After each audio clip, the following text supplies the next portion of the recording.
Oi, quem tem essa camiseta, tá? Só entrar em contato com a unidade Anália Franco, que é aqui em São Paulo.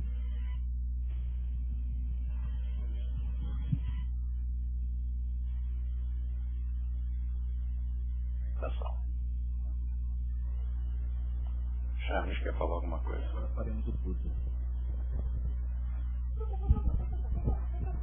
Deixa eu me sentar. Vamos proceder à solenidade da saudação prévia, com a mesma intenção com que o aluno presenteia.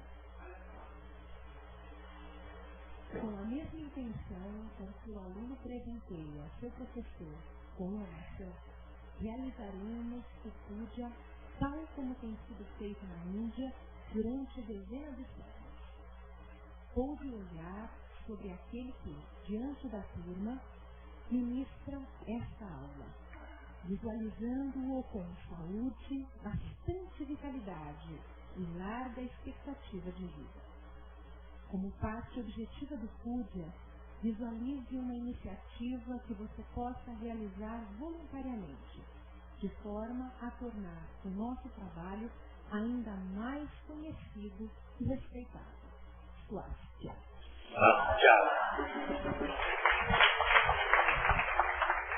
Agora, eu observei que algumas vezes, como foi hoje, notei que tinha uma cola. Estava lendo ali qualquer coisa. E é claro que é recomendável que você não traga cola de casa, né? Que você primeiro estude, pretende o que você quer dizer, porque há um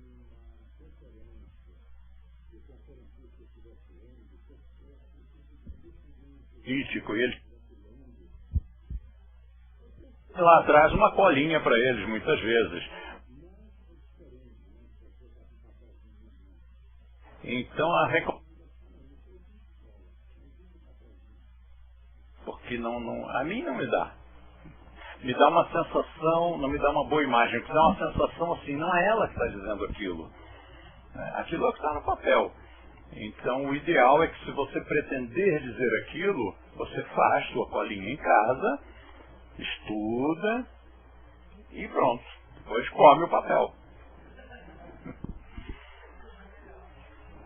Para memorizar bem mesmo, né? Aí engole. Mas é interessante que seja uma coisa. Imagina você dando uma aula de Swastika Yoga.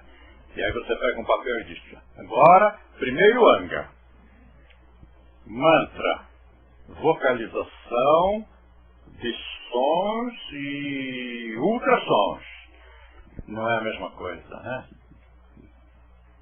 Bacana mesmo, aquilo saísse, e realmente sai. Quando vocês dão aula, sai lá de dentro, sai lá do âmago. Bom, notícias boas, hein? Yoga, dia 18 de fevereiro, acaba de ser aprovado por lei no Estado.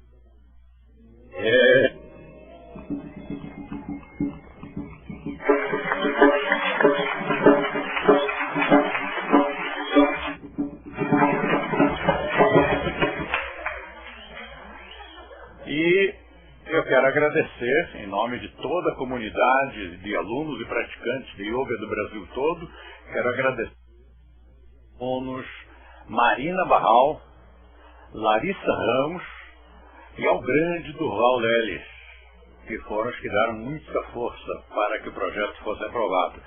E quem foi que foi lá na frente brigar por nós? Foi a deputada Sônia Fontes, do PSL. Então, a todos eles, a nossa lembrança e a nossa gratidão. Parabéns a todos vocês.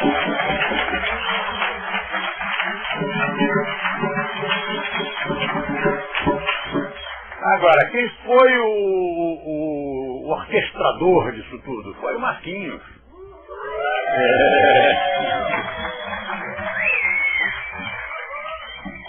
Marquinhos, diretor da unidade Salvador, de uma das unidades de Salvador, que está com uma energia muito boa, um pique muito bom e uma torcida organizada aqui. Vocês já perceberam.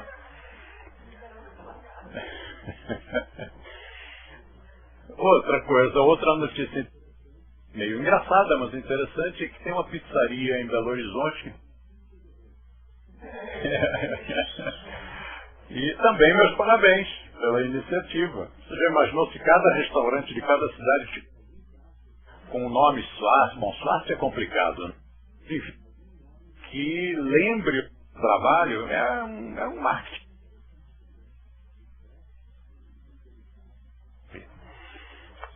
Na vez passada eu lembrei a vocês de que vamos ter aqui uma cerimônia de casamento da Parvati com o Daniel, no dia 25 de janeiro. Então estou relembrando que é para você já vir com uma roupinha clara nesse dia e não se esquecer, né? Porque é bacana, é um ritual interessante, nada de religião. O ritual que a gente diz é uma cerimônia social, uma coisa cultural, não tem nada de místico.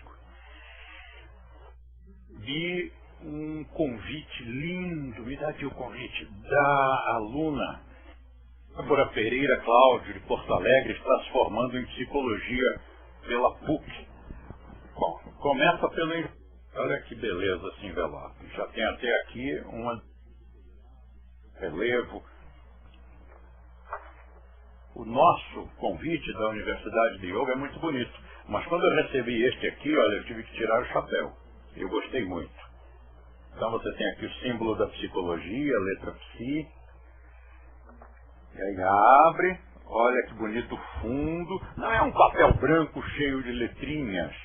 É uma textura no fundo, realmente, dando uma ideia de um pergaminho, de uma coisa antiga. A foto daquela aluna, daquela pessoa. Então, quando ela entrega este convite para os seus familiares, é a foto dela que está impressa aqui.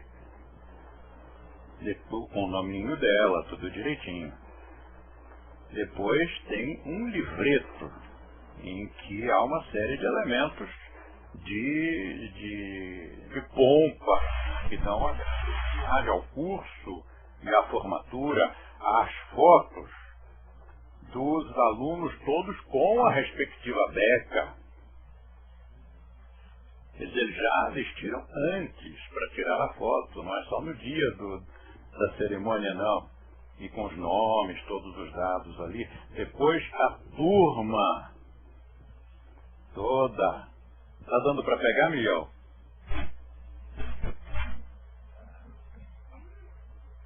Eu não fui cameraman, mas tenho cá minhas preocupações com relação ao pessoal lá em casa, se eles estão vendo mesmo, ou se estão só eu falando, mostrando aqui e aparecendo só do queixo para cima.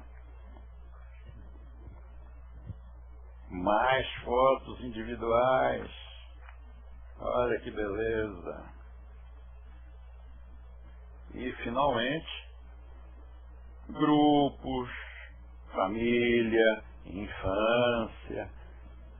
Olha que beleza. Está realmente muito bonito. Agora, a outra boa notícia é que ela me falou hoje que eles vão fazer...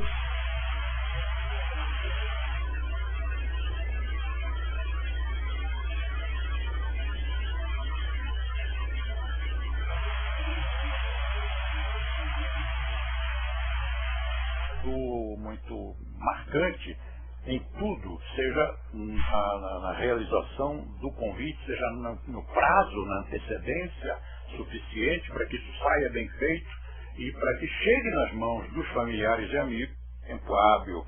Então, essa realmente é uma grande notícia. Se nós vamos ter já em Porto Alegre assim, meus parabéns. Agora, na vez passada eu falei no hino da Unioga, que nós precisávamos, que já foi solicitado, e que não é possível que com tantos milhares de alunos não tenha alguns talentos musicais, e já recebi o primeiro projeto, que é do professor Roberto Locatelli. Ele já compôs, gravou e me entregou o CD prontinho. Só que nós precisamos de mais projetos, né? Nós temos que fazer como um concurso. Então precisamos aí de uns 10 ou 20 hinos diferentes, música e letra, para poder comparar e dizer, olha, são todos lindos, maravilhosos, mas este aqui é imbatível. Ele realmente, quando a gente ouve, o coração bate mais forte e levanta ali uma adrenalina, uma vontade de ir para a luta e vencê-la. Então, realmente, vamos colocar mãos à obra e ver quais são os nossos alunos músicos e maestros e ver o que a gente consegue, né? Nós temos que ter um hino realmente arrebatador, alguma coisa muito bonita. E o Sandro está me lembrando, o Sandrão do Porto Alegre nos visitando aqui.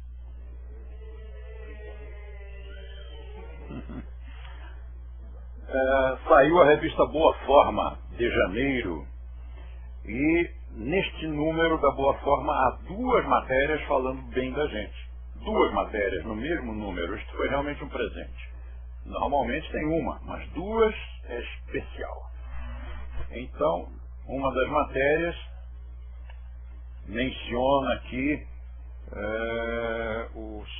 diz que a atriz que foi fotografada é praticante de Swastika Yoga, da modalidade codificada pelo mestre De Rose da Universidade de Yoga. Swastika Yoga, De Rose, Universidade de Yoga. Citou as 3 coisas numa frase só. E fala o quanto ela gosta e tudo mais. E a outra matéria, que é um arraso, a outra matéria é com a nossa querida Karina Bach. Como sempre, e o irmão dela está aqui, o Alexandre, e a Karina, como sempre, leal às amizades, não esquece a gente, e citou novamente aqui, qual modalidade que você faz? Swastika Yoga. Que bonito, que legal.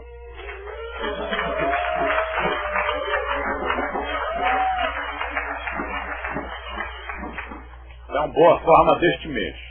Nós estávamos esperando uma entrevista que ia sair numa outra revista, mas negou fogo, não saiu. Talvez saia mês que vem, vamos ver. Então, fiquem atentos. Hoje nós vamos ter como aula aqui. Como esse desenho é meio trabalhoso, hoje, excepcionalmente, eu desenhei antes da aula. Normalmente eu gosto de dar a aula rabiscando, né? Mas hoje eu fiz antes, para caber tudo direitinho e nas proporções certas. O assunto desta aula refere-se à ótica do aluno, a ótica do instrutor, é outra. Bom, até aí é fácil de perceber, porque o aluno tem polaridade negativa. Negativa não quer dizer coisa ruim, quer dizer uma polaridade que tende a puxar, sugar. Ele quer aprender. Então é comum que o aluno diga: professor, responde uma pergunta, eu tenho uma dúvida. Professor, como é que se faz isso, como é que se faz aquilo? Professor, mentaliza para mim, mentaliza para eu passar na prova. Né? Enfim, sempre uma posição de me dá, me ajuda, me orienta. E quando se torna instrutor, essa polaridade muda, torna-se polaridade positiva. Porque agora é ele que vai dizer, ele não vai perguntar, ele vai informar. É ele que vai estar dando, espargindo energia, conhecimento.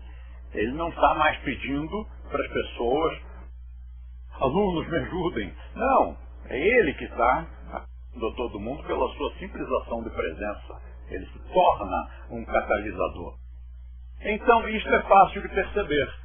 A polaridade do aluno, a ótica do aluno e a polaridade do instrutor, a ótica do instrutor. Bom, até aí não tem grande problema. Mas você cogitou a possibilidade de que entre instrutores acontece isso? Por exemplo, um instrutor que esteja no nível de membro de equipe, ele também tem uma ótica particular. Enquanto que, no momento em que ele se torna diretor de uma unidade, de uma escola, a ótica dele muda. E será que aqui terminou ou será que ainda tem mais coisas? É claro que quando esse diretor se torna presidente de federação, a ótica muda outra vez.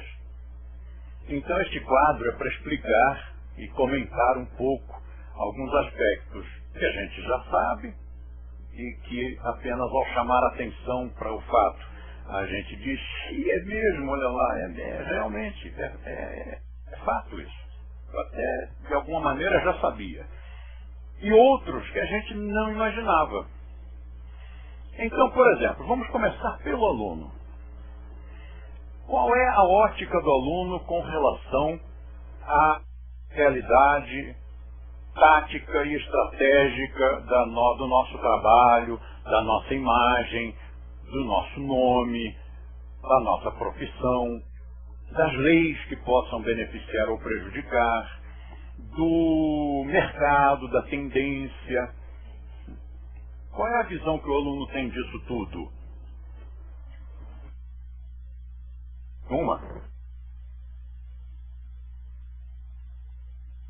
Cara, você já imaginou se você fosse entrar numa escola e aí o professor dissesse, bem, antes de nadar, você vai ter que estudar a história da natação, quem foram os grandes mestres, os campeões, vamos fazer um testezinho sobre natação, teste teórico, é claro. E você também tem que pensar no bom nome da natação. Imagine, se você simplesmente chega aqui e sai nadando, o que vão dizer da natação se você usar, por exemplo, uma touca que não seja de boa qualidade, se você usar um calção grandão, todo langanho, então você tem que zelar, porque isso é estratégico. Daqui a 10 ou 20 anos, como é que vai estar a natação? Você olha para a cara desse professor e diz, meu amigo, você andou cheirando cola? Eu só vim aqui nadar. Então o aluno não quer, e mesmo que queira, tem obstáculos para que ele consiga ver. Então nós colocamos aqui, de uma forma bem caricata, o aluno sentado em Vajrasana, com uma venda diante dos olhos, que ele não quer ser envolvido com essas questões. Ele, muitas vezes, o aluno age não como discípulo, porque o discípulo é comprometido, é engajado, mas ele age como consumidor, como freguês. Então, o que o aluno comum, em sua maioria, o que ele pensa? Ele pensa assim, pagando uma mensalidade e quero aprender respiratórios, quero aprender a respirar, quero aprender técnicas corporais, quero esculturar meu corpo, quero aumentar minha flexibilidade, administrar meu estresse, melhorar minha coluna, curar minha asma. Bom, na verdade nós não queremos fornecer isto para ele. Isto são efeitos colaterais. Nós não prometemos nada disso. Nós queremos dar a ele uma filosofia de vida, uma cultura, uma proposta cultural, filosófica, de autoconhecimento. Só que no caminho, uma espécie de acidente de percurso, vão acontecendo essas consequências positivas, essas coisas que normalmente são as que atraem o público para o yoga. Mas, para manter a dignidade do yoga, nós acenamos só com o objetivo final, que é o autoconhecimento, e não com esses benefícios secundários, com essas coisas mais apelativas. Então isso a gente não faz. Bom, ele está ali de olhos vendados porque ele não vê além do que ele está fazendo. Se ele, por exemplo, se ele é um aluno e não sabe que Bioex ainda não é yoga, ele vai sair dizendo para todo mundo, eu estou fazendo yoga. Sabe onde? Lá no The Rose. Eu estou fazendo yoga. Mas ele não está fazendo yoga, ele ainda não entrou, foi aceito no yoga. Ele ainda é certo. Ele está fazendo pré-yoga, ele está fazendo bioex, bioexercícios. Mas ele não sabe, muitas vezes. Não que o instrutor não tenha dito, disse e escreveu, porque isso está nos livros. Mas ele não percebeu. Porque o paradigma é, entrei numa escola de yoga, estou fazendo yoga. Próximo passo, ele realmente leu o livro Mitos e Verdades, fez o teste, foi aprovado, passou para o yoga, entrou, pratica, agora sim, ele pratica yoga. Mudra, puja, mantra, pranayama, kriya, asana, yoga nidra, samyama. Tudo. Envolvimento com a filosofia, tudo bonitinho. Sério, como deve ser. E aí alguém pergunta a ele, e que tipo de yoga você pratica? Você acredita que muitas vezes este ilustre passageiro é capaz de não saber? Como aqui, praticamente todo mundo é instrutor, e alguns são quase instrutores, experimente perguntar ao seu aluno. Pergunte a todos os seus alunos para ter uma amostragem boa. Como é o nome do yoga que eu ensino? Qual é o yoga que nós praticamos? E você vai levar um susto. Ao perguntar, sente-se numa cadeira. Instrutor. Sente-se, porque senão você vai cair. Você vai ouvir coisas corretas, alguns alunos vão dizer de boca cheia, Swastika Yoga. Mas outros vão dizer, e que tipo? Como assim? Não sei. Outros são capazes de dizer porque tem mais de um tipo. Outros vão dizer um nome de um outro tipo de yoga que você não tem na sua escola, que não é a sua especialidade, o que seria um absurdo tão grande quanto você ser um professor de judô, perguntar ao seu aluno, o que eu ensino? Que esporte, arte, luta eu ensino aqui? E o seu aluno de judô dizer, taekwondo? É a mesma coisa. Imagine um aluno de Swastika dizer que pratica, sei lá, Hatha Yoga, ou Raja Yoga, ou Bhakti Yoga, ou qualquer um da moda. Então, mas por que isso? Porque ele tem uma vendinha. Que cabe a você, instrutor, desatar e tirar essa venda. Cabe a você, atenção, cabe a você. Há pouco tempo, conversando com a aluna de uma determinada instrutora, percebi que essa aluna falava yoga, pronunciava yoga. E aí, eu como era aluna de personal, né, personal já não segue toda aquela estrutura de conhecimento e testes e tudo que a gente tem nas escolas. Então, é normal que o aluno de personal seja mais desinformado. Mas, bom, enfim, cabe ao instrutor corrigir isso de alguma maneira. Como é que seria isso? Você tem um aluno que está tão habituado, ele é celebridade, ele está tão habituado a mordomias, que você mesmo recomendou, não faça na universidade. Porque aqui é uma universidade, você vai fazer testes, você tem obrigações. Faça em casa. Contrate um personal, nós temos aqui vários instrutores capacitados, eles vão na sua casa ou na sua empresa e dão aulas.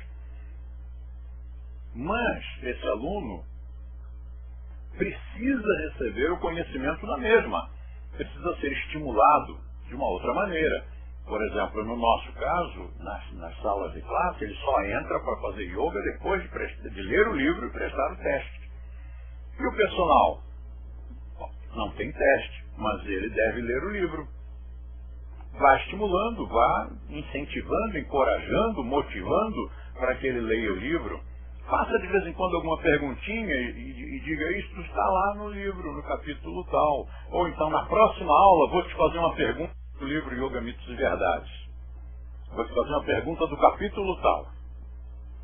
E, na aula seguinte, faça essa pergunta. Isso que no final de cada aula tem uma pergunta, que é para justamente o instrutor poder ter o feedback. Então, se o seu aluno de aula particular, celebridade, habituado com mordomias, você pergunta, e então, o que nós praticamos aqui? Ele é yoga? Pronto, foi o feedback, a oportunidade que você como instrutor tem de instruir, de chegar para ele e dizer, não, nós aqui não praticamos yoga, nós praticamos a antítese da yoga, nós praticamos o yoga, é outra coisa. E explicar que não é uma questão semântica, é outro método, é outra coisa. Depois, ainda que a venda seja tirada, então ele tem um bom instrutor. Está lá sentado para não cair, mas é um bom instrutor. E tirou a venda, esclareceu, fez perguntas, corrigiu as respostas, estimulou as leituras, tudo mais. Ainda assim, nós colocamos um muro aqui. Quer dizer, diante do aluno, que é, em última análise, um consumidor, ele ainda não é discípulo, ele ainda age como freguês. Ele está indo lá para praticar, ele quer. A gente não ofereceu benefícios, mas ele sabe que tem benefícios. Ele sabe que o yoga vai beneficiar de alguma maneira. Então, isso para ele é um obstáculo. E não adianta você dizer que mais além tem coisas interessantes ou perigosas e que ele precisa cuidar disto ou daquilo, porque não é o que interessa, não é o paradigma desse aluno, não é o paradigma do consumidor. Então, aqui para a visão dele. É interessante que o aluno não enxerga os problemas, ele não quer enxergar os problemas, ele só quer praticar. Coloque-se no lugar dele. Um dia ele disse assim, vou fazer uma yoguinha para melhorar a qualidade de vida, reduzir o estresse. Aí ele entra no estabelecimento que diz para ele, olha, tem um monte de problemas, olha, tá aqui, ó. E ele diz, mas como problemas? Problemas eu já tenho lá em casa, problemas eu já tenho lá na minha empresa. Eu aqui vim para ouvir uma musiquinha zen, para sentir um cheirinho de incenso, para todo mundo dizer que o mundo está mil maravilhas, tudo cor-de-rosa. Bom, o que você vai fazer? Ceder a essa cobrança da opinião pública ou não ceder a essa cobrança e chocar esse consumidor e ter ali um conflito e o aluno já desistir de praticar yoga com você e resolver praticar com um salafrário ali da esquina que não é formado em coisa alguma, mas que sabe enganar muito bem. Então fazer o quê? Ceder ou não ceder? Será que em todos os números, em todas as nuances só existe 8 ou 80? Ou será que ali no meio você tem uma quantidade de variáveis que você poderá aplicar, flexibilizando a sua postura conforme o caso e conforme o momento? Ceder jamais, mas a inflexibilidade também não é o caminho. Então, o que você pode fazer? Evite correria dentro da sua unidade, todo mundo estressado, preocupado, horário, e tem que tirar a xerox, tem que ir ao banco, tem que ver não sei o quê. Isso não interessa para o aluno. O aluno foi ali para relaxar. Ele foi ali para se abastecer, se reabastecer, carregar suas baterias. E é isso que ele quer, e é isso que naquele momento você vai dar a ele. Claro que nos interstícios, nas entrelinhas, você vai dando informação, você vai dando cultura, você vai dando formação, e dali a pouco você tem um aluno que entendeu tudo. E muitas vezes o aluno diz, quando eu vim praticar aqui, eu achava que yoga fosse outra coisa. Pensava que yoga fosse para relaxar. E realmente, cheguei aqui e relaxei. Só que depois eu percebi que, além do relaxamento, tem outras coisas. Tem a energização, tem força, poder, energia. E tem meditação, e tem pranayama, e tem estudo, e tem um universo de conhecimento, e tem todo um sistema cultural, e tem toda uma família com atividades sociais que preenchem positivamente, saudavelmente a nossa vida. E muitas vezes esse aluno, que entrou apenas como um consumidor para receber benefícios, muitas vezes esse aluno diz, eu quero trabalhar com isso. Eu gostei muito, eu quero ser instrutor. Inclusive na própria unidade do Marquinhos, uma aluna ou um aluno disse que não entendia como é que todos os profissionais ali dentro podiam estar tão felizes o tempo todo. Em nenhuma profissão existe isso. Então durante alguns meses ele ficou desconfiado, né? Será que está acontecendo? Não é normal isso? Será que eles tomam alguma coisa? E passados alguns meses, convivendo com o pessoal e vendo que a nossa proposta de vida é muito boa, muito saudável, muito clean, Ele disse, olha, eu também quero ser instrutor. Eu acho que realmente isso é uma profissão boa e em vez de viver numa competição selvagem, num escritório cheio de inveja, de cobiça, de fofocas, para um passar por cima do outro, pisando na cabeça dele, em vez disso, eu realmente quero trabalhar com uma coisa assim, como vocês têm aqui. Ir trabalhar feliz, torcer para chegar segunda-feira, para poder ir lá trabalhar, coisa que não existe em lugar nenhum. E na hora que a sexta-feira vai chegando, a gente vai ficando triste. Ah, sexta-feira está chegando, vamos inventar alguma coisa? Vamos inventar um curso? Vamos inventar um passeio? Vamos trabalhar mais um pouco, porque senão o fim de semana vai ficar aquele mesmismo, aquela coisa de todo mundo fazer as mesmas coisas e perder tempo. Bom, enfim, tudo isso foi para explicar que por mais que você tire a venda, sempre vai ter uma parede ali na frente, porque enquanto ele estiver com essa postura, ele quer ser consumidor. Ele ainda não percebeu que nós dois, o aluno e o instrutor, estamos do mesmo lado. Não é um cabo de guerra. Nós dois juntos queremos impulsioná-lo para a evolução, tanto a evolução interior quanto a evolução exterior. Que não, exterior não é só o corpo, não é só esculturar o seu corpo, mas também dar a ele uma profissão melhor do que aquela que ele já tem. A visão dele para ali, não vê o que tem depois do muro, acima do muro. Porque ele está sentadinho no chão em Vajrasana. Mas o instrutor dele está sentado numa cadeira. Lembra que o instrutor teve que sentar para não cair com as respostas que ele dava? Então, ele já está mais acima, e mais acima ele já vê mais além, algo que o aluno ainda não vê.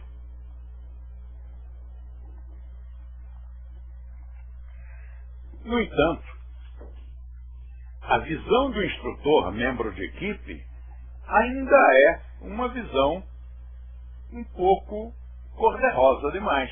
Ainda é uma visão um tanto ou quanto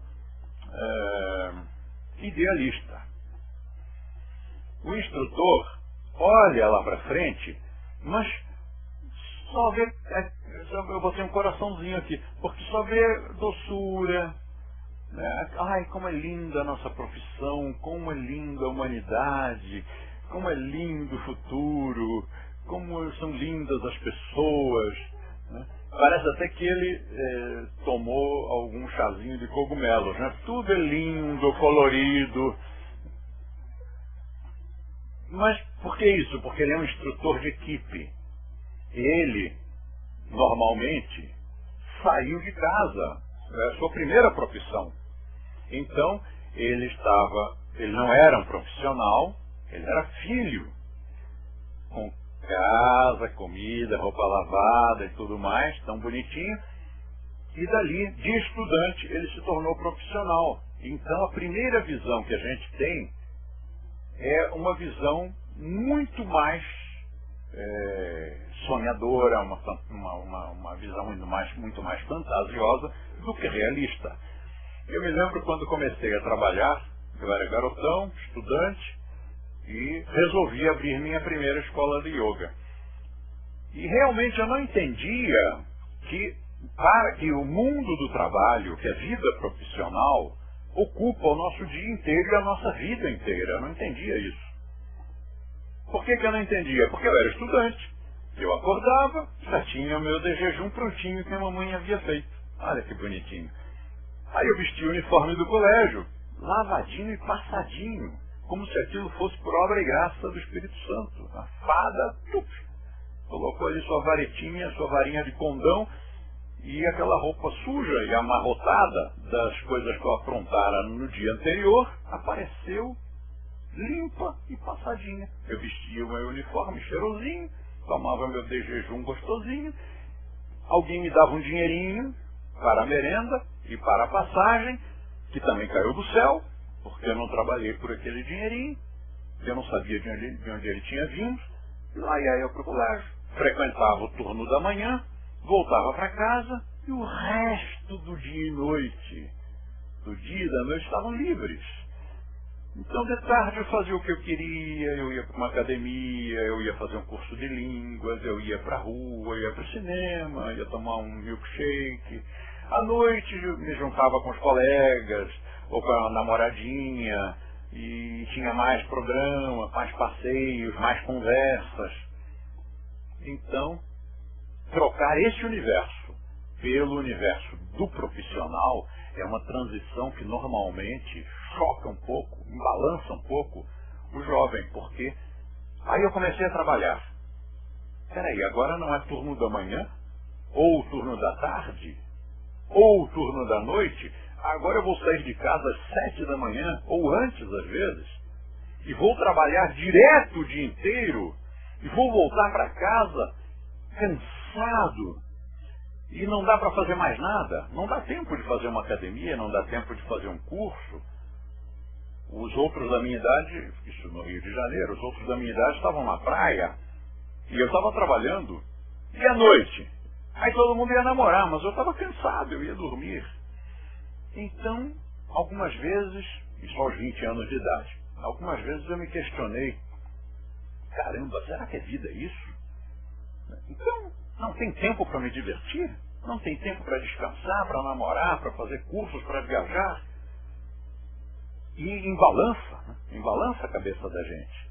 Claro que se esse profissional vem de outra área, ele já trabalhou em banco, ele já trabalhou na Bolsa de Valores, ele já teve um escritório de advocacia, como foi o caso de alguns instrutores nossos que tinham ou eram advogados em outras empresas, ou eles mesmos tinham os seus escritórios, médicos, engenheiros que trabalhavam em empresas e depois se tornaram instrutores de yoga. Para eles foi fácil, porque eles já sabiam como é a vida profissional. É muito puxada. Quando chegaram aqui disseram, meu Deus, parece que eu estou de férias. Que coisa boa trabalhar com yoga. Mas do lado deles tinha um garotão que estava começando agora a trabalhar e dizia, você acha? Né? Parece que está de férias, mas é um estresse, é uma correria, trabalho o dia inteiro, me mato de trabalhar e você dizendo que acha que está de férias. Porque são as diferentes visões, as diferentes óticas. Um está vendo como um profissional que trabalhava numa empresa e era exaurido, era mastigado e chegou num ambiente excelente de trabalho. O outro era um garotão que saiu de casa, não estava habituado ainda a trabalhar. Nesse caso, e em geral, em todas as visões do instrutor de equipe, ele só enxerga o dia de hoje. Você sabia disso? A maioria aqui é instrutor de equipe. Você sabia que você tem uma limitação temporal? Você só enxerga o dia de hoje. O que isso significa? Que você vai lá, abre a escola, dá informações por telefone, recebe as pessoas na recepção, dá aula, dobra lá uma correspondência, carimba alguma coisa, recebe uma mensalidade e nesse movimento todo chegou a noite, terminou o seu dia de trabalho. Aí você fecha a escola e vai para casa. Durante esse processo, essa jornada, você projetou a sua visão lá na frente para saber, tá, mas que visão estratégica eu estou aplicando para que a minha vida, a minha carreira, meu trabalho, o bom nome do yoga, enfim, tudo isso, daqui a 1 ano, daqui a 5 anos, daqui a 10 anos, daqui a 50 anos, daqui a 100 anos, estejam cada vez melhor? O instrutor de equipe normalmente não faz assim. Quando faz é uma raridade. E quando faz a gente já sabe, esse cara aí foi talhado para ser um diretor. Porque a visão dele está indo mais além. Mas normalmente não. Normalmente qual é a visão do instrutor? Eu fiz o meu trabalho. O meu trabalho não era esse? Dar a minha aula, dar informações, receber uma mensalidade, abrir a porta, atender o telefone. Eu fiz o que se esperava de mim. E hoje eu tenho alunos.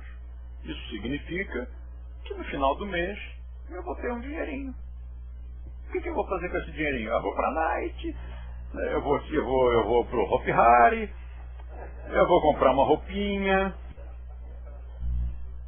eu vou sair com os amigos, tomar um sorvetinho, tomar um açaí. é uma visão pequena ainda, é muito pequena, porque ele só está vendo o dia de hoje. Ele não está pensando que se eu atender mal uma pessoa, ou se eu der uma aula de menor qualidade, ou se eu não me vestir, ou se eu não me comportar dentro de um padrão de exigência, amanhã eu posso estar sem alunos. Ou, pior ainda, a minha escola, a escola em que eu trabalho, poderá ter prejuízo de imagem, o que acarretará prejuízo de dinheiro, e poderá ter que fechar. Mas o instrutor de equipe não pensa nisso. Por quê? Se fechar, eu vou dar aula noutra. Não é? O pensamento do instrutor de equipe, em geral, né, não podemos generalizar, mas em geral o pensamento do instrutor de equipe é esse.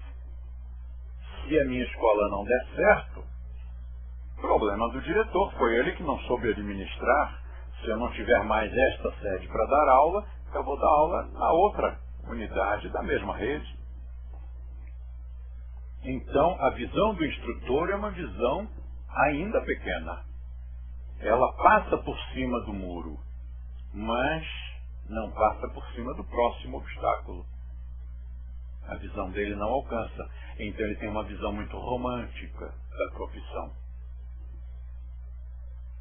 Não tem a visão daquilo que ele não quer ver, que são os perigos, que são os inconvenientes. Então ele enxerga o coraçãozinho, mas ele não enxerga aquilo que o diretor da escola dele já enxerga, porque o diretor não fica sentado. O diretor está em pé. O diretor está agindo, está atuando, está batalhando. E ainda chega para ele e diz: Gus, o que você está fazendo sentado aí, rapaz? Levanta, vamos agitar. Não tem nada para fazer, não? Arruma alguma coisa para fazer. Está em pé, está no agito. E por estar em pé e no agito, ele enxerga mais longe. E ele está enxergando aqui o escorpião. O diretor enxerga mais longe, já vê alguns perigos. Que perigos podem ser esses? Se eu não tiver um projeto de médio prazo, se eu não fizer um trabalho bonito, bem feito, uma divulgação cultural, um marketing bem feito, atender bem os alunos, zelar pelo nome da minha escola e pelo nome genérico da nossa marca, se eu não zelar pelo nome do próprio, pela imagem do próprio yoga, se eu não fizer contatos importantes, por exemplo, com jornalistas, se eu não fizer projetos, planejamento para um futuro maior do que o próximo mês, se eu não pensar no próximo ano e nos próximos 10 anos, é o meu dinheirinho que está no risco, porque eu pus lá para montar uma escola e se essa escola não der certo, eu quebro. Não é o dinheirinho do instrutor que está trabalhando comigo, é o meu. E o que meu pai vai dizer disso? Ele vai dizer: eu não disse que era melhor você ser funcionário dos Correios? Era melhor você ser caixa do Bradesco? Então, você tem aqui, como diretor, o diretor tem uma responsabilidade muito maior. Porque ele não pode simplesmente sair e dizer: bom, então vou trabalhar na outra unidade. Não, ele perdeu a unidade, ele perdeu tudo. Então, naturalmente, brota de dentro dele um senso de responsabilidade e um senso de liderança que ele não tinha antes, não tinha quando ele era instrutor de equipe. Mas agora é o dele que está na reta. Então agora ele começa a enxergar perigos que estão lá espreitando na sua caminhada profissional. Por que a gente escolheu um escorpião? Porque existe a parábola do escorpião. Vocês conhecem a parábola do escorpião? Alguns conhecem, outros não. Então vou contar. Um dia, essa parábola tem duas versões. Um dos personagens, uma das versões, o personagem era um sapo e na outra era uma tartaruga. Hoje vamos usar a do sapo. O escorpião vira para o sapo, inclusive uma parábola hindu. O escorpião vira para o sapo e diz: sapo, me ajuda a atravessar o rio. eu, como escorpião, eu não sou afeito à água e vou me afogar, eu vou morrer, então me ajuda. Você me leva nas costas. E o sapo disse, eu não, tá louco? Você me pica e eu morro. E o escorpião disse, imagina, se eu for picar você, você morre, afunda e eu morro junto. Então não tem perigo, eu não vou picar você. E o sapo pensou e disse, faz sentido. Monta aí. E levou.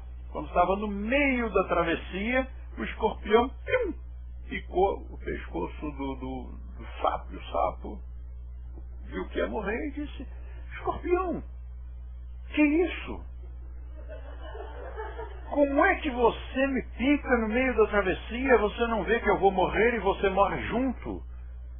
E o escorpião cinicamente responde, é da minha natureza. Eu não pude resistir. Mesmo te matando, mesmo eu morrendo, mas eu tinha que te matar.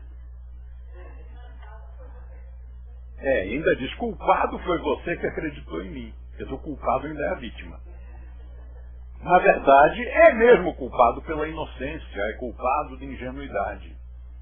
Então, isso o instrutor de equipe não percebe. Ele está na fase da ingenuidade. Mas o diretor já percebe. Há um escorpião por aí, em algum lugar. E eu tenho que me precaver. Não ficar paranoico, isso não. Mas tem que tomar todas as providências, todas as precauções, para não ser picado por um bicho traiçoeiro. No entanto, o diretor só enxerga o âmbito da sua própria escola. Ele ainda tem uma limitação, é a limitação espacial.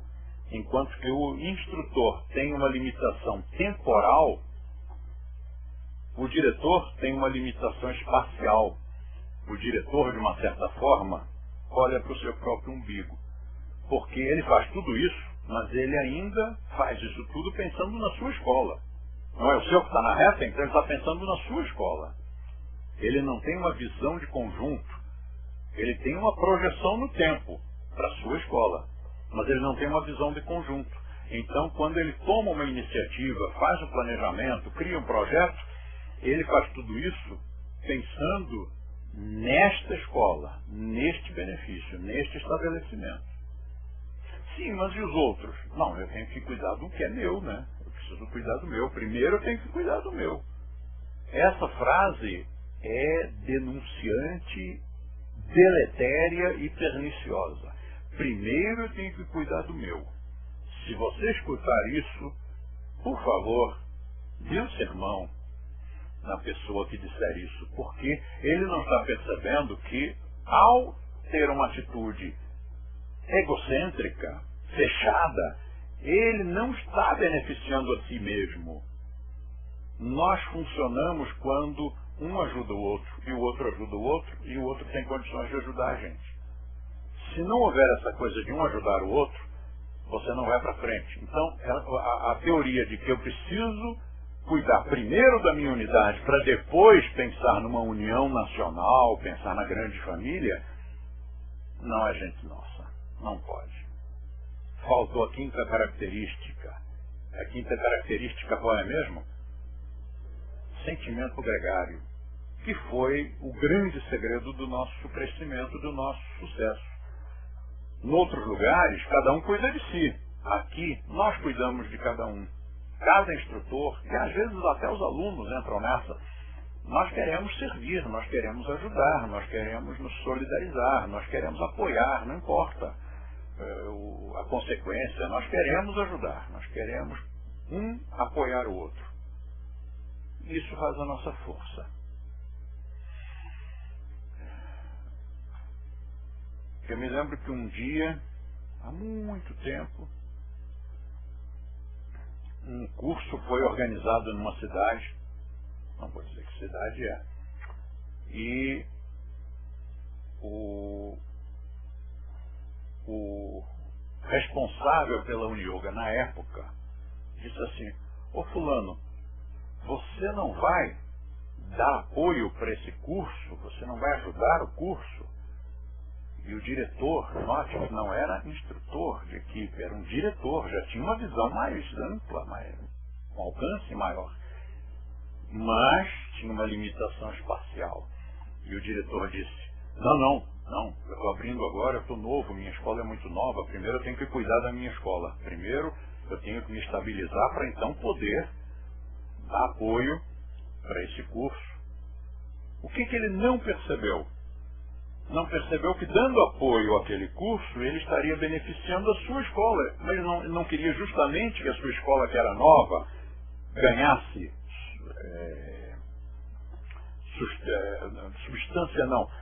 estrutura.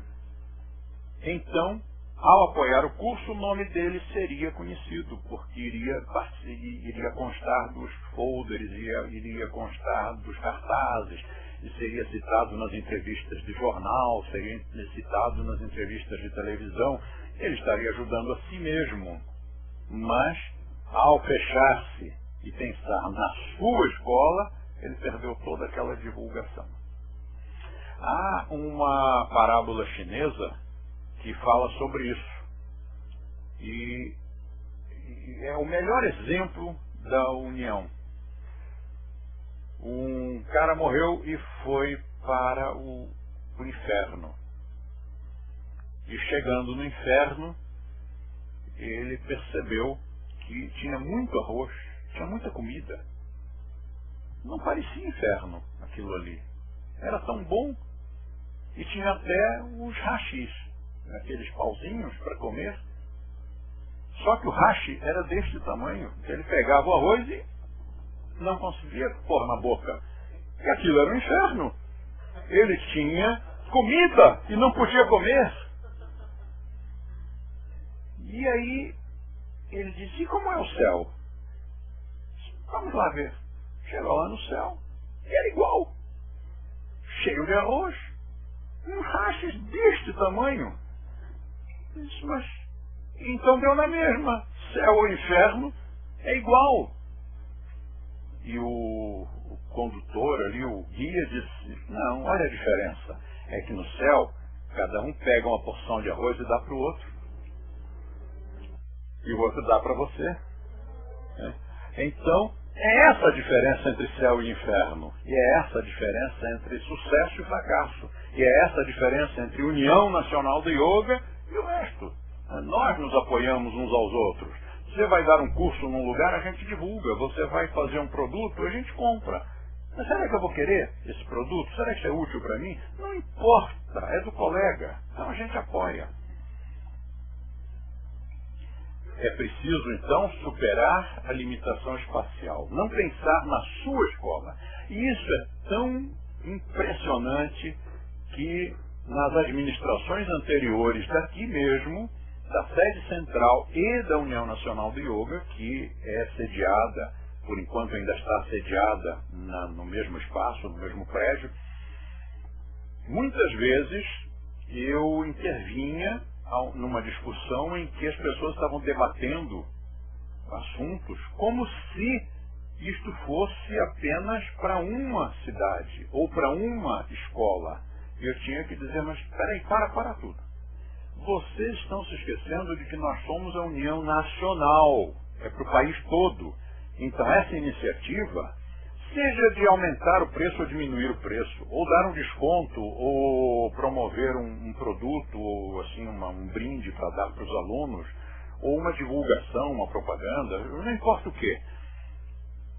Essa ideia, esse projeto que vocês estão tendo, vocês estão muito limitados, olhando para o seu umbigo, vocês estão pensando na sua escola, no seu bairro, ou no máximo, na sua cidade. Vocês estão se esquecendo de que, quando isto virar norma, isso vai ser praticado em São Paulo e vai ser praticado em Belém do Pará. E vai ser praticado em Bento Gonçalves, e vai ser praticado em Campinas, e vai ser praticado no norte, no sul, no centro-oeste, no nordeste, nas capitais, no interior, em todos os lados. Então, tem que pensar grande. Você não é sozinho, você não é singular, você é plural. Quando a gente fala, você instrutor, você diretor, Não é você sozinho, nós estamos falando de uma marca, de uma egrégora, de uma família. É uma coisa muito mais abarcante. Bom, este já está em pé. Mas nós temos um outro aqui que, além de estar em pé e na pontinha dos pés, ele ainda está em cima de uma cadeira e ainda com 2 dicionários de sânscrito aqui, ó. Aliás, esse é um dicionário de sânscrito e este aqui é um Hatha Yoga.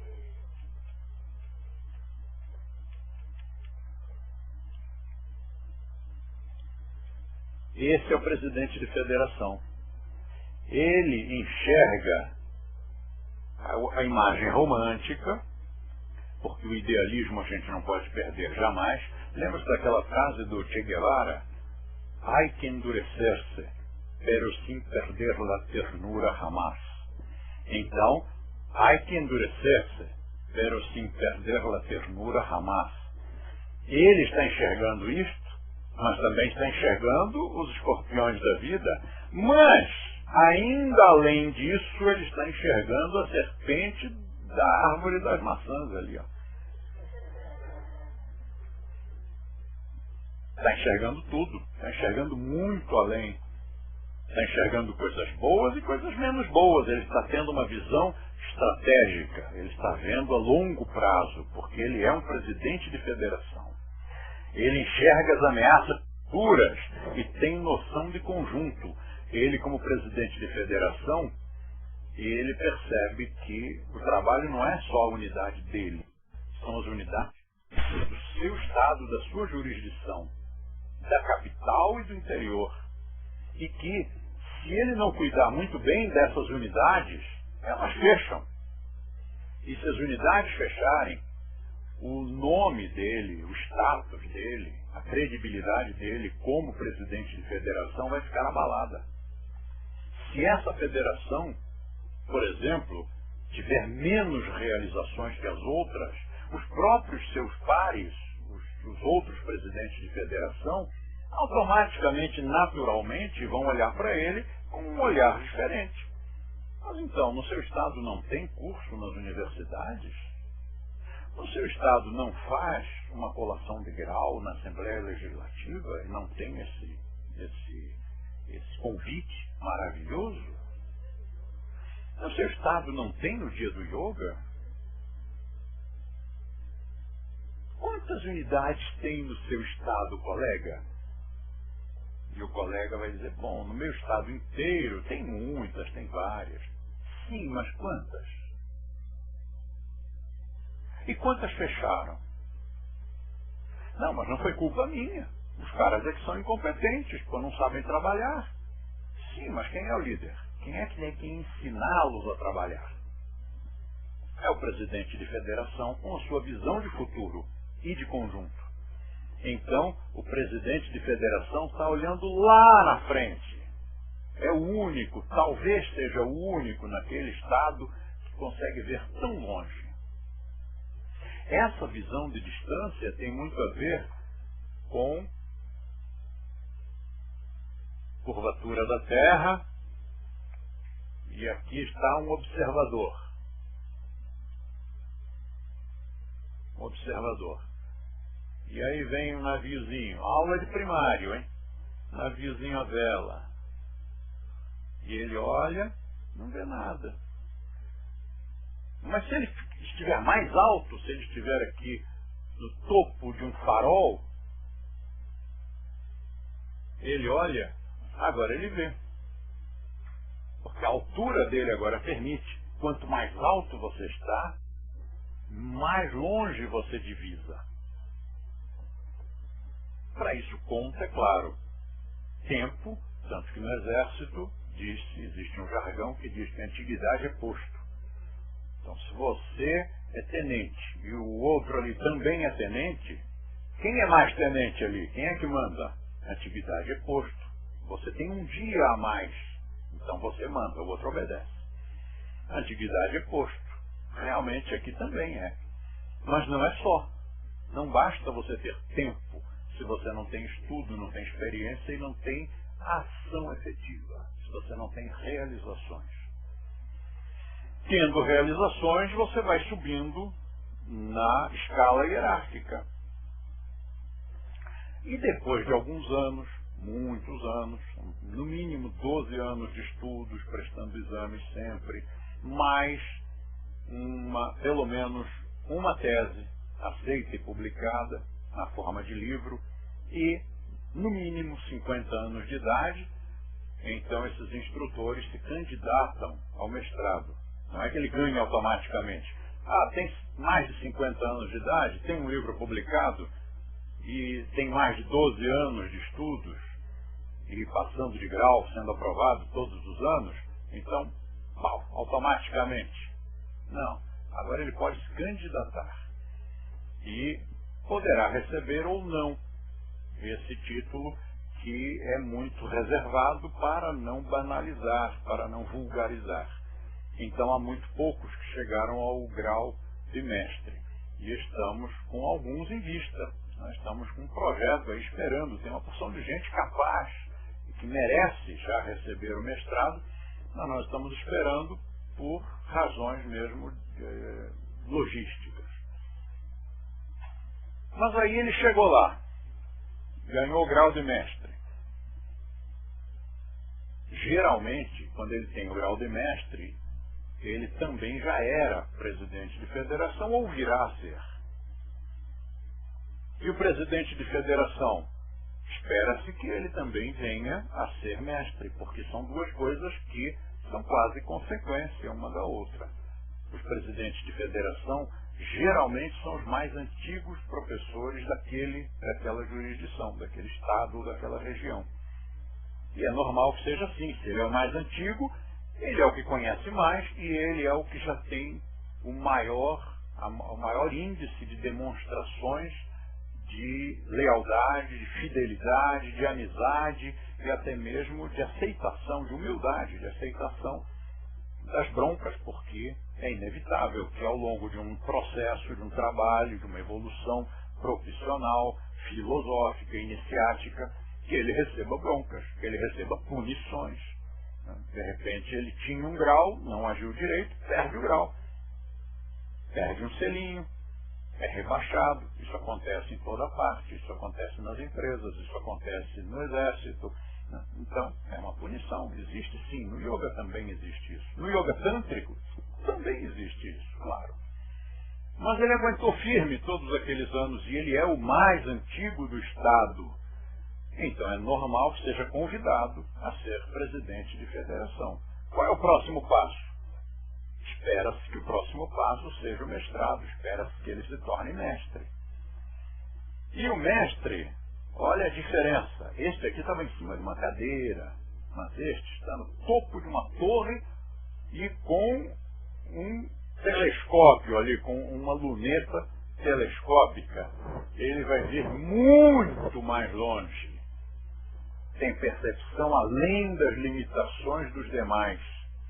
Então este tem aquele idealismo, preserva a ternura, mas também sabe que há escorpiões pelo caminho, há serpentes, há víboras, muitas vezes no bolso da gente, e ele ainda enxerga aquela aranha cabeluda com 8 patas. E as 8 patas da serpente, da aranha, as 8 patas da aranha são estas aqui. São as coisas que o mestre tem advertido, mas as pessoas não enxergam. Entra por um ouvido e sai por outro orifício qualquer. Há quanto tempo um mestre que eu conheço está alertando para a importância da formação profissional? E as pessoas fazem assim. Está pensando que é fácil, né? Ele está dizendo formação profissional, sim, eu vou concordar, porque eu não quero dizer que não, né? Eu vou dizer para ele que eu concordo, claro que eu entendi tudo, mas não vou dar aula de formação profissional. Não quero, não estou afim, não entendi por quê. Né?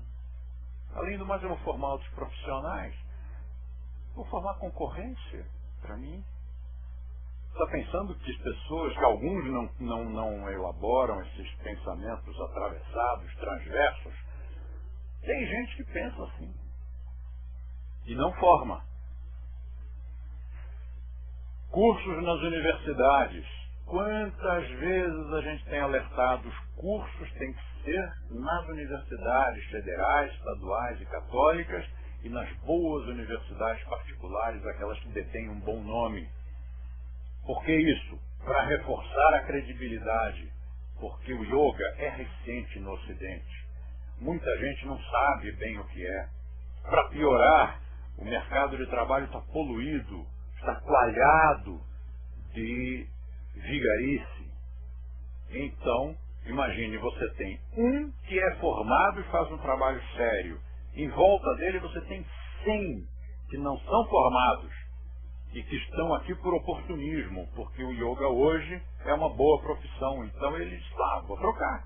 Agora eu vou trabalhar com yoga. Quando sair de moda e outra for melhor, quando açougueiro for melhor, eu mudo e vou ser açougueiro.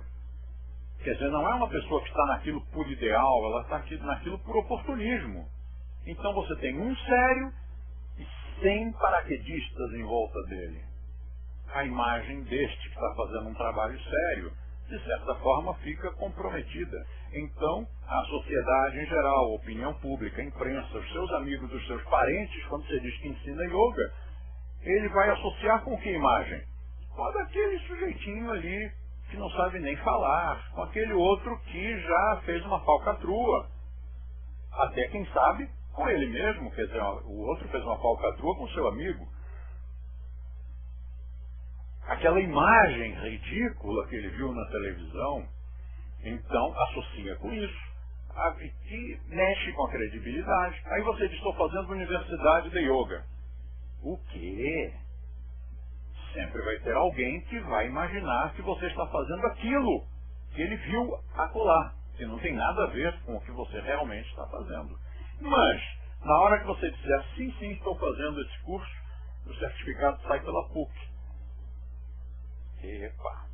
Aí ele para e pensa, alguma coisa não está batendo. Alguma coisa não está encaixando aqui dentro, porque PUC, Pontifícia Universidade Católica, é um estabelecimento sério, tradicional, e curso de yoga, formação profissional de yoga. Então eu tenho que rever os meus conceitos, eu tenho que repensar os meus valores, porque alguma coisa não está encaixada. Ou se é uma universidade federal, mesma coisa. Ou se é uma boa universidade particular de bom nome, mesma coisa. Mas os professores que organizam cursos, especialmente os cursos de formação profissional, por comodismo, e por inércia, e por indisciplina, e por falta de visão, não enxergam a aranha, continuam organizando cursos nas suas unidades. E aí, onde você vai, meu filho? Eu vou fazer um curso de formação profissional de instrutor de yoga. Onde? Naquela academia ali, virando a esquina, assim, no fundo do quintal, na garagem. Tá bom, as nossas unidades não são assim, são casas muito bonitas, uma fachada linda, umas placas respeitáveis na porta, onde se lê Universidade de Yoga. Sim, mas o conceito que as pessoas têm de universidade é outro. Você vai querer discutir agora com as pessoas ou é mais fácil provar pela ação, demonstrar a essas pessoas que nós estamos fazendo realmente um trabalho sério? E por quê? Porque estamos associados com estabelecimentos de ensino sérios. Cursos têm que ser nas universidades. E ponto final. Aqui ainda tem uma extensão disso.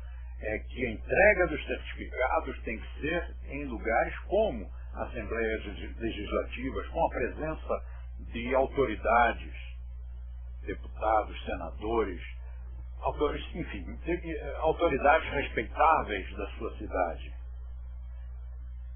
Quando papai e mamãe chegam lá, ou seus amigos, e veem Você recebendo o certificado das mãos de uma autoridade, essas pessoas mudam completamente a forma de entender e a forma de lidar com isso. Opinião pública tem a ver com o que acabamos de dizer. Você tem que batalhar por uma imagem linda, maravilhosa, uma imagem absolutamente impecável do yoga, do swastika, da Universidade de Yoga e da marca de Rose perante a opinião pública. E como é que você faz isso? Através de uma quantidade de ações, das quais a primeira é você, que é o nosso cartão de visitas. Então, se você é saudável do corpo e da cabeça, é culto, é inteligente, é educado, é sensível, não tem um comportamento escandaloso, se você sabe falar, sabe se expressar, se você consegue, pelo seu conhecimento e pela sua facilidade de expressão, você consegue debater com uma pessoa, debater em alto nível, sem apelar para a baixaria, se você não precisa gritar para colocar o seu pensamento, a sua verdade, se você é uma pessoa que não alimenta conflitos nem confrontos e consegue, tanto na sua vida pessoal, com a sua família, seus pais, seus filhos, seus cônjuges, como também na sua vida afetiva e na sua vida profissional, você consegue não brigar com ninguém, você consegue defender com dignidade, coragem e fibra aquilo em que você acredita, mas defender isso de uma forma sem confrontos, consegue olhar nos olhos corajosamente, dizer tudo o que você pensa, mas com um sorriso nos lábios e com um tom de voz que mostra para a pessoa que você não é inimigo dela. Você não está desafiando, você está mostrando, você está esclarecendo. Se você consegue fazer tudo isso e mais algumas tantas coisas, você já está ajudando bastante a opinião pública a ter uma imagem boa do nosso trabalho. Se você não se veste esquisito, se você não come comidas esquisitas, né, se a sua comida não é natureba, se o seu sanduíche não é natureba, né, se você come comida gostosa, colorida, aromática, temperada, aquela comida que na hora em que alguém fizer um buffet na festa para as pessoas normais e outro buffet para você e seus amigos estranhos, e na hora em que seus amigos chegam são os mais bonitos da festa, e quando as pessoas provam do buffet das pessoas diferentes, as mais bonitas, todos vão naquele buffet e deixam as carnes para lá e todo mundo diz, mas que comida boa, que coisa boa. Pois é, essa é a comida vegetariana. Você pensou que a gente comesse o quê? Salada de grama? Então tudo isso vai ajudar a opinião pública. Dar os nossos livros em vista. Seja você presidente de federação, seja você diretor, seja você instrutor de equipe, seja você aluno, dê os nossos livros de presente, principalmente os alunos, porque são mais em número, são de número maior. Então, você já imaginou se cada aluno nosso desse de presente sistematicamente o nosso livro? Tem lá um amigo de quem ele gosta muito, dá um livro. Tem lá um outro amigo de quem ele não gosta, disse umas besteiras, vontade que dava, dá uma bofetada nesse cara. Dá um livro para ele. 2 tipos de amigos. Agora tem um inimigo, dá lá um livro para ele. Tem um tio, manda um livro para ele. Papai e mamãe, livro para eles. Bom, já tem livro para todo mundo, e agora? Você já deu algum livro para o jornalista? Escolha um jornal, abra um jornal, abra uma revista, escolha um jornalista e leve em mãos, faz uma dedicatória lá. Sou aluno, mas gosto tanto, está aqui o meu testemunho, este é um trabalho bom e sério, devia ser divulgado, eu estou aqui trazendo este livro para lhe dar. Conhece uma autoridade, uma celebridade, um formador de opinião? Dá um livro para ele. Por quê? Está com vergonha? Vai lá, Vai lá falar com a pessoa, você vai ver que coisa impressionante. Aquelas pessoas que para nós são inacessíveis, você vai descobrir que elas não são inacessíveis. Que elas são, na sua maior parte, pessoas extremamente simpáticas. Vai lá dar um livro, a pessoa vai te agradecer um monte. E é capaz de você sair dali com um autógrafo. Imprensa. Bom, já falamos, dar os livros para os jornalistas, mas escrever cartas pessoais. Cada um de nós. Quantas cartas pessoais você já escreveu para os jornalistas? Nenhuma. Sente-se ao computador, escreva. Escolha qual é o jornalista de quem você mais gosta, com sinceridade, aquele que você admira, aquele que fala na televisão e você corre para escutar, aquele que escreve numa revista de circulação nacional e você não perde a crônica, ou a reportagem, o comentário, a matéria que ele publica. Aquele cara de quem você mais gosta, aquele cara que você mais admira, escreva uma cartinha pessoal para ele e diga: sou seu leitor assíduo, desde tal data. Não perco todos os números da revista tal. Gostei muito daquele comentário que você fez sobre tal assunto. Tem que ser sincero, né? Não pode ser uma coisa fingida. Tem que ser sincero. Por isso você vai escrever só para aquele que você admira. E gostaria de informar a você sobre uma cultura extremamente séria, positiva, construtiva, que tem ajudado a mim e a tantos amigos meus, tantos colegas meus, neste sentido. Mande cartinha registrada pelo correio. Regulamentação. O que você fez pela regulamentação? Esse cara aqui em cima está olhando lá na frente e está vendo que esse assunto é sério. Mas os outros não. Alguns presidentes de federação, eles fazem alguma coisa pela regulamentação. E acham que fizeram muito, mas não fizeram. Porque se a gente agora convocar, por exemplo, se a Rosana, presidenta do Sindicato Nacional dos Profissionais de Yoga, se ela mandar uma convocação, amanhã, todo mundo em Brasília. Será que todos os presidentes de federação estarão em Brasília amanhã? Será que só um ou dois estarão e os outros dirão: ah, mas eu tenho que trabalhar, eu tenho que dar aula, eu não tenho dinheiro, a passagem é cara. Então o que eles estão fazendo? De uma certa forma, eles estão com uma limitação muito parecida com a do diretor.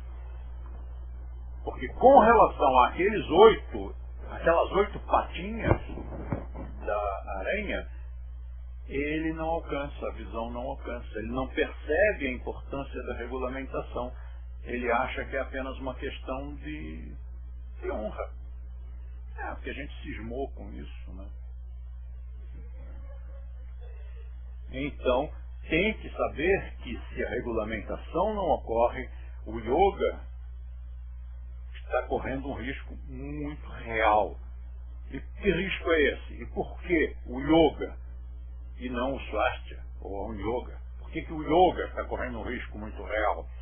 Porque o único lugar no mundo em que eu vi realmente um yoga praticado, professado desta forma, originalmente, foi o Brasil. Hoje nós também temos na Argentina, em Portugal, e está se expandindo para Espanha, Itália, Alemanha, Inglaterra, Estados Unidos. Espero que não tenha esquecido nenhum outro país. Mas ainda são núcleos pequenos nesses outros países, sendo que a Argentina e Portugal já desenvolveram num patamar de maioria. Quer dizer, hoje realmente, quem é o formador de opinião em termos de yoga na Argentina, em Portugal, no Brasil, é o Swastika Yoga. Mas nós somos, no Swastika Yoga, praticamente o único grupo que não promete benefícios. Eu disse praticamente, eu acho que é o único grupo que não oferece benefícios, que não trabalha nessa direção. E eu tenho circulado muito no ambiente do yoga de vários países, do yoga e da yoga, de vários lugares. E eu vejo gente fumando, eu vejo gente bebendo, e vejo coisas piores. Mas eu também circulo no meio das escolas do Swastika. Eu vejo pessoas muito honestas, eu vejo pessoas muito sinceras, eu vejo jovens de 18 anos de idade, profissionais já da área, eu vejo alunos de 17, 18, 19 anos que não fumam, não bebem, não tomam drogas e ninguém os proíbe realmente. Não há repressão, há uma conscientização.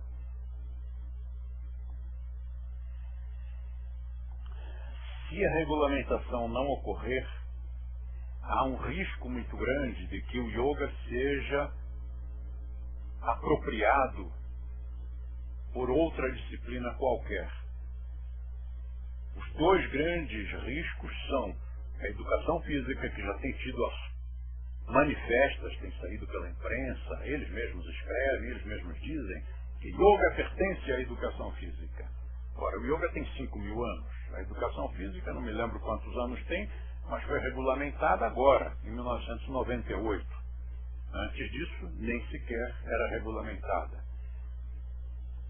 Ora, se o mais novo quer abarcar o mais antigo, o menor quer abarcar o maior, uma educação física quer abarcar uma filosofia, o que vai acontecer em seguida? O sânscrito vai ser eliminado. Vocês não vão mais usar termos sânscritos, vocês vão chamar postura da árvore, postura da cobra, postura do aviãozinho, postura do palhacinho, postura da janelinha aberta, postura da janelinha fechada, porque é assim que as aulas são dadas fora do Swastika. Sânscrito cai. Chakras. Bom, se é educação física, como é que vão se estudar chakras? Chakra não é físico. Há os chakras energéticos, mas nem esses são considerados físicos. Nós sabemos que são energia física, mas outras pessoas vão dizer, imagina, isso aí é devaneio da cabeça desses hinduístas. De chakras não se falará mais. Kundalini, nem pensar. Corpos do homem, planos do universo, karma, mantra, meditação, isso não é físico, isso não é educação física, isto tudo vai morrer. Sim, mas aí o outro que não é da educação física vai ensinar mantra e meditação e kundalini, chakras. Não vai, porque vai estar proibido. Então a regulamentação, se sai, preserva a identidade e a existência do yoga. Se a regulamentação não sai, nós podemos ser apropriados por uma outra disciplina. Se for a educação física, morre tudo isso. E a outra disciplina, qual pode ser? A terapia. Se a terapia se apropria do yoga, yoga vira um curandeirismo, vira uma medicina alternativoide. E medicina é uma coisa, filosofia é outra. Se vira medicina, então não se propõe a autoconhecimento, propõe-se a curar mazelas, que não é a nossa proposta. Então a regulamentação é uma questão de vida ou morte para o yoga. Yoga de qualquer tipo, yoga de qualquer modalidade. Por isso a nossa convocação para a regulamentação, para trabalhar por ela, estende-se a todas as linhas de yoga, todos os profissionais de yoga. E a quais não se estende? Aqueles que usam yoga como religião. Realmente, para esses, a regulamentação, como é uma regulamentação profissional, quem usa yoga como religião, obviamente que está dispensado, que não precisa participar. Agora, a pergunta que fica pendente é, uma vez o yoga não regulamentado e apropriado por uma outra disciplina, seja terapia, seja educação física, esse que pratica yoga como religião não será proibido de exercer? Não será proibido de usar o nome yoga, já que o nome yoga pertence àquele outro conselho federal? Mas as pessoas não estão percebendo esse perigo. E é a quinta patinha daquela caranguejeira que está ali. Eu só quero dar um esclarecimento com relação a isto aqui, que é o seguinte, eu estou fora da regulamentação. Se não me engano, em 2000, houve um encontro de professores de yoga e de yoga em Curitiba. Os dois grupos se reuniram, conversaram muito bonito, muito civilizadamente, foi um encontro interessante. E naquele encontro eu comuniquei publicamente que eu estava me retirando desse processo, porque isso é política. E política é um jogo muitas vezes sujo. E eu cansei de receber esterco atirado pelos professores de outras linhas de yoga, e então eu disse, olha, vamos entrar num acordo. Não precisam ficar do De Rose. Eu saio do processo de regulamentação, eu não estou concorrendo a nenhum cargo de presidência em nenhum órgão, nenhum conselho federal, nem regional, e vocês param de atirar o produto do seu cérebro em cima de mim. Assim, eu saí do processo de regulamentação. Hoje a regulamentação está sendo orquestrada pelos sindicatos e pelas federações. Eu estou fora. Ninguém se preocupe, ninguém precisa gastar tempo me atacando. Mas, e aí, regulamentação, CREF-CONFEF. As pessoas, CREF é Conselho Regional de Educação Física, CONFEF é Conselho Federal de Educação Física. As pessoas também não estão dando a devida atenção a esses órgãos. Não vou explicar mais porque já falei muito sobre isso. A yoga. Bom, são nossos amigos. Muitos deles são nossos amigos, muitos deles são muito inteligentes, honestos, companheiros e tudo mais. Mas como conjunto, isto aqui nós não podemos perder de vista, porque se a yoga cresce de uma forma, assim como se fosse, eu não quero usar nenhuma palavra que possa ser interpretada como ofensiva, mas o que eu quero explicar é o seguinte: os professores de yoga prestam exames, têm que estudar e fazer exames. E a maior parte das escolas, das linhas de yoga, não tem que prestar exames. Então a pessoa, num determinado momento da sua vida, diz, acho que eu vou ser professor de yoga. E entra no mercado. Então, nós não podemos deixar de dar atenção a isto aqui. Nosso horário também não permite ir muito além neste assunto, mas em reuniões de instrutores a gente tem que conversar sobre isso. Depois, patrimônio. Instrutores, diretores e presidentes de federação não alcançam as patinhas e não se preocupam com o patrimônio. Eu tenho uma grande amiga que um dia abriu uma escola de yoga. Faz um trabalho bonito, sério e querido. E eu disse, compre essa casa. Faz 8 anos, sei lá quantos. Não comprou. Daí a pouco fez uma reforma, gastou um dinheirão na reforma da casa que não lhe pertencia. E eu disse de novo, compre essa casa. Ela não comprou. Daí a pouco fez outra reforma. E eu disse de novo, por favor, compre essa casa. E ela não comprou. E aí fez uma mega reforma. A casa, na época da primeira reforma, o preço da casa era R$200 mil. Agora, com todas essas reformas, o proprietário quer 1.200, 1.200.000.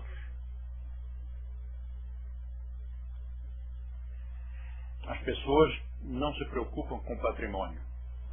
Patrimônio não é a pessoa ficar dinheirista e materialista e com cobiça, não é nada disso. É você ter aquele mínimo que te assegure, que dê a você uma segurança para você poder fazer um trabalho honesto, sem preocupações.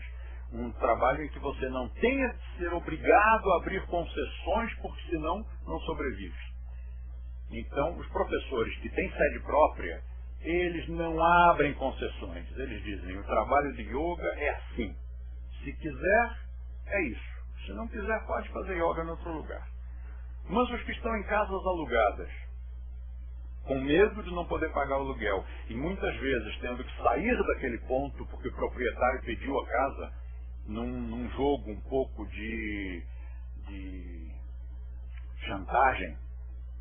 Não, se você não aceitar o aumento, você tem que sair. E numa dessas você não aguenta o aumento e sai.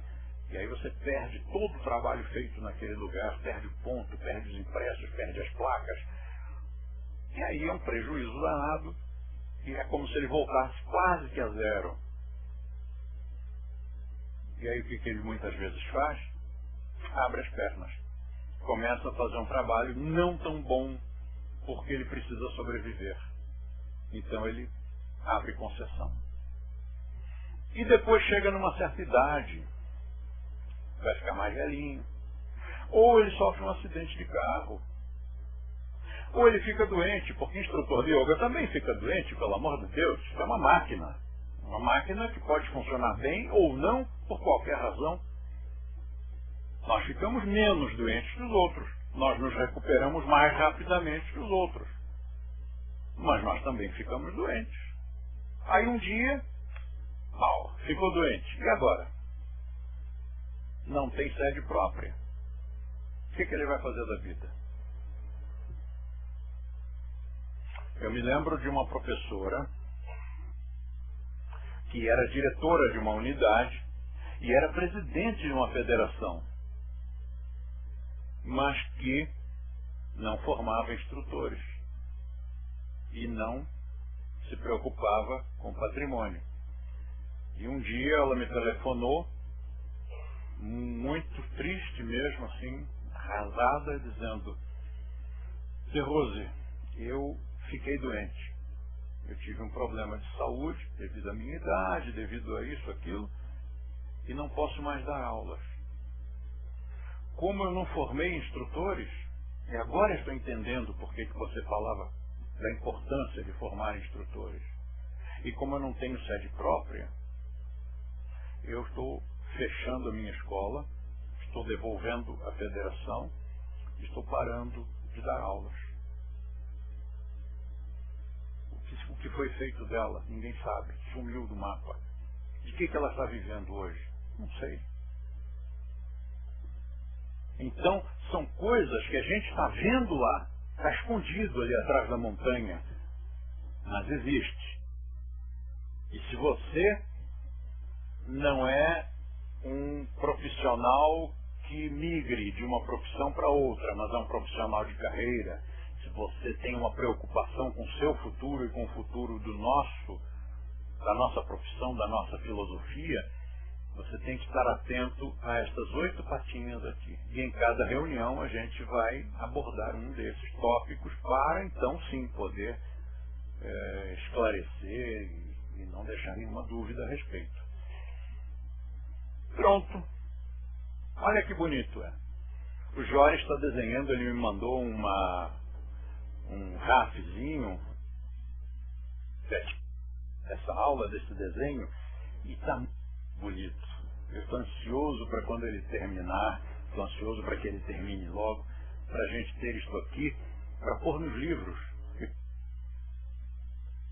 para as escolas, para que os professores tenham isso aqui, um lembrete e uma advertência de que está num patamar cada vez mais alto e num alcance cada vez mais longo, mais longe, para a gente ter realmente um sucesso. Mas pela nossa carreira, e até depois dela, porque quando a gente passar, quando esta geração toda acabar, o que vai ser do yoga? Aí o yoga acaba também? Ou aí ele fica desmoralizado porque os primeiros, os pioneiros, aqueles que inicialmente lutaram pelo resgate de uma imagem do yoga antigo, já não estão mais lá? Você sabe que as coisas têm momentos mágicos em que uma geração parece que é meio iluminada, uma geração tem uma energia, tem uma força e luta e faz e acontece, depois morre todo mundo e vem uma outra que agarra aquilo ali só para ganhar dinheiro, ou só para ganhar poder, só para ganhar nome, só para ganhar status, e aí desmoraliza, desmantela e estraga tudo. Então nós temos que fazer a coisa de uma maneira que quando nós não estivermos mais aqui, o yoga continue lá em cima, pelo menos por algumas centenas de anos mais. Pronto. Já é tarde, então vamos encerrar esta parte da teoria. Depois nós vamos ter os avisos, depois nós vamos ter uma entrevista, depois nós vamos ter uma reunião, sendo que a reunião já não vai mais ser transmitida, por enquanto pelo menos ela não vai ser transmitida, vão ser transmitidos os avisos e a entrevista. Portanto, não saia daí. Swastika.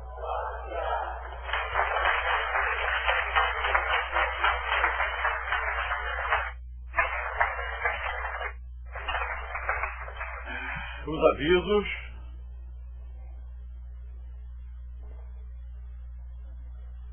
Atenção, moçada, tempo de televisão é muito rápido, é muito dinâmico, não pode ficar essa moleza aí.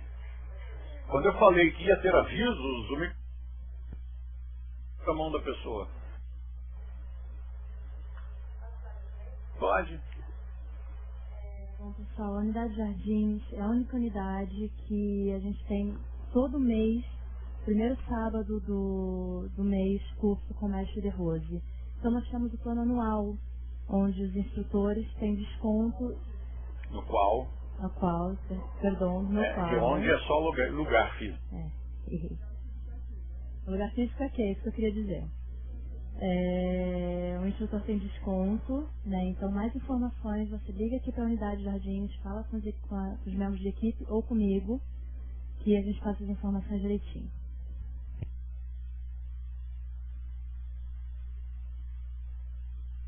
A respeito disso que a Chandra falou, é que as pessoas que forem marcar data de curso com o mestre De Rose, lembrem-se que o primeiro sábado o curso é aqui, porque teve pessoas de outros estados que ligaram querendo essa data, sendo que há mais de 5 anos, pelo menos, né, o primeiro curso do mês é sempre aqui em São Paulo.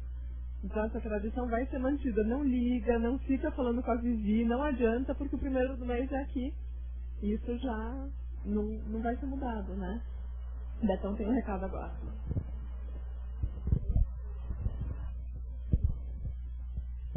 Então, galera, do dia 21 de janeiro até dia 25 de janeiro, você não pode perder encontro com o mestre.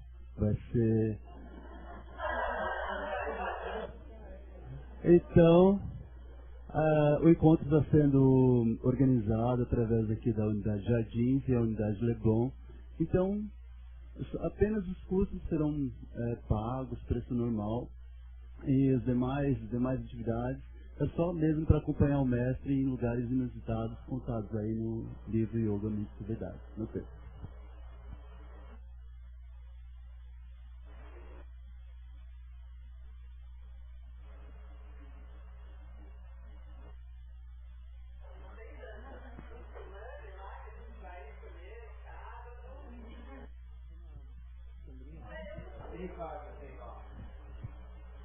Só dar um aviso do curso de Jojó. Essa sexta-feira, dia 14 de janeiro, temos aqui um curso na Unidade Jardins, Sadhana Heterodoxo com tábua e violão, com o professor Jorge Marengo, presidente da Federação da Yoga Santa Catarina. O curso será às 8 horas aqui na Unidade Jardins. Inscrições aqui ou na Unidade Anália Franco.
Você pronunciou Tsun. Dá um nervoso quando a gente vê os repórteres na televisão pronunciando das formas mais alucinadas, como tsunami, tsunami, as coisas mais loucas. É tão simples, gente. Tsunami. Qual é o problema? Então, parabéns pela pronúncia correta. E aviso da federação já foi, aviso do sindicato tem? Alguém do sindicato aqui? Hoje não veio ninguém.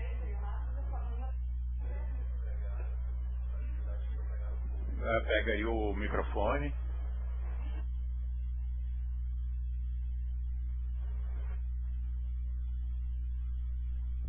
As unidades aqui de São Paulo que ainda não pegaram os folders, que não receberam na unidade, que eu levei esse final de semana, pode pegar aqui na minha mão, ok? E quem não... A unidade credenciada que não recebeu o folder pelo correio, entre em contato com a federação, com o sindicato, que a gente vai estar emitindo novamente. Obrigado.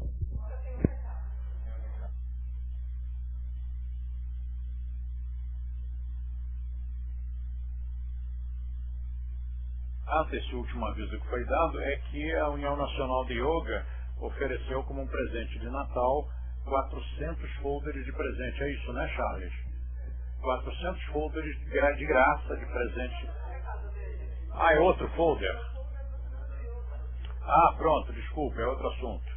Esses folders, mas por isso eu tenho que dizer tudo muito claramente, porque senão pode dar confusão. Estes folders são outros, são os folders da Semana do Yoga. Tem nada a ver com os folders da União Nacional de Yoga de presente de Natal. Esses também são de graça, mas são para divulgação da Semana do Yoga. Certo? Muito bem. Bom, então, na quinta-feira, dia 13, a partir das 22 horas, vai ter uma festa de comemoração do meu aniversário. Social, então, olha lá, momento lifestyle.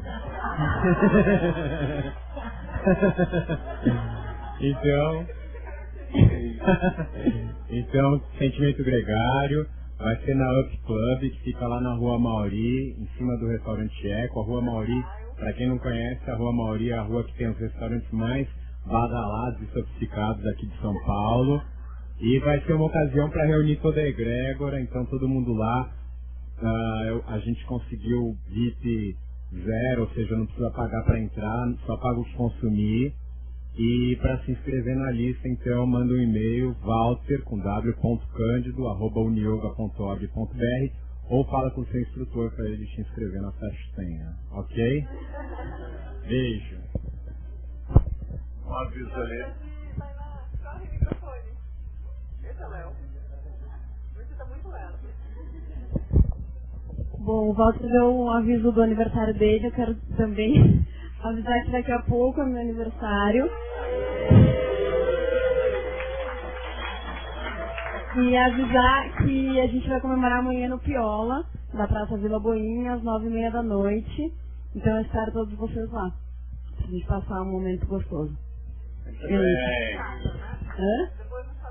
Depois do Satchakra, em todas as unidades, e como Genópolis é pertinho, daí 9h30 estarei lá.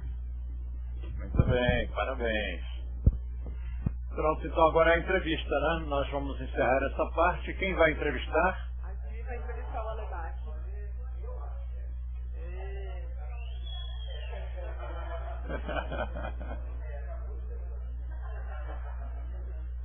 Foi uma pauta muito assim programada. Bom, e o pessoal lá fora tem comidinhas hoje? Então todo mundo lá para fora para comidinhas. Depois os instrutores voltam para fazer reunião.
Boa noite, eu sou a instrutora Gisele Sete. Tenho o prazer de entrevistar o instrutor Sandro Novak, lá de Porto Alegre, da Unidade Rio Branco. E aí, Sandro, tudo bem? Tudo bem, estou muito feliz de estar aqui, rever a família, estar perto do mestre, é sempre muito bom. Muito bem, Sandro, me fala um pouco do trabalho de vocês lá em Porto Alegre, o trabalho de formação de futuros novos instrutores dentro da Unidade Rio Branco. Alguma novidade? Nenhuma novidade, na verdade, estamos dando continuidade ao nosso trabalho, árduo trabalho de formiguinha em formar excelentes profissionais. Agora em março teremos prova da federação e creio que teremos bons resultados aí, com vários alunos indo para a prova, bem preparados e representando o nosso método e o nosso mestre muito bem. Obrigada, Sandro.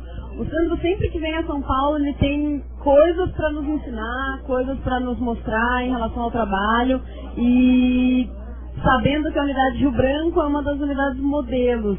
Então, estejam sempre ligados no que acontece na Unidade Rio Branco, dirigida pela Nayana, e tem uma equipe aí maravilhosa.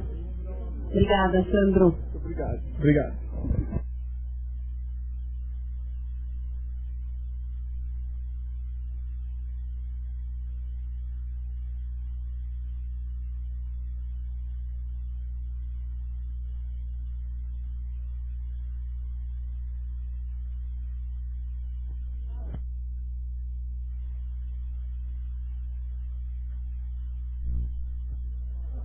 Boa noite. Bom, eu estou aqui agora com o Alexandre Bach,